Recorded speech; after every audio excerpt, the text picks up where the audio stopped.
A salvação da nossa família, ela tem que ser uma prioridade. A salvação do nosso filho tem que ser uma prioridade. A salvação do meu filho, irmãos, tem que ser uma prioridade. A salvação do teu filho tem que ser uma prioridade. Mulheres, a salvação do teu marido tem que ser uma prioridade.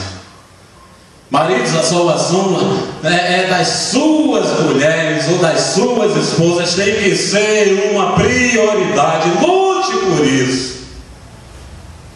Tem um tema que fala, não tem uma instituição que usa este termo, lutando pela minha família.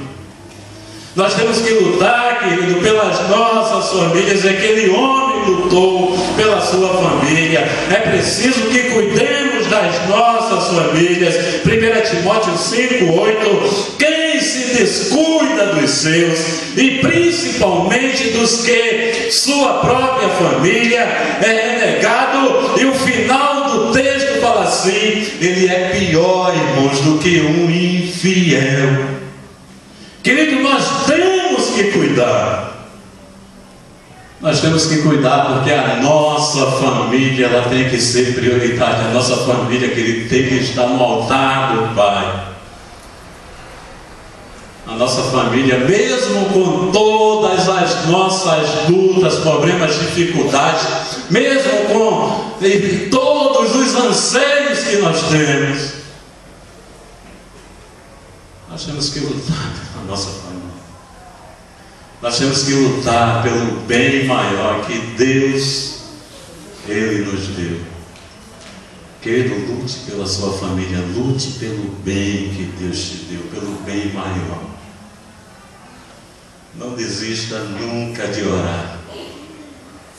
Não desista nunca de pedir a Deus pela vida de algum membro da sua família. E esse versículo, querido, ele só será uma realidade na tua vida se você acreditar, se você crer.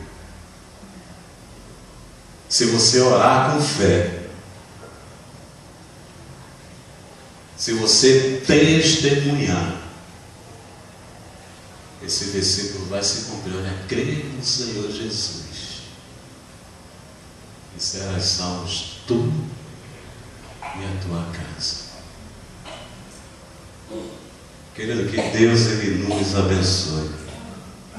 Que a graça bendita do nosso Senhor e Salvador Jesus Cristo esteja conosco e as famílias da nossa igreja.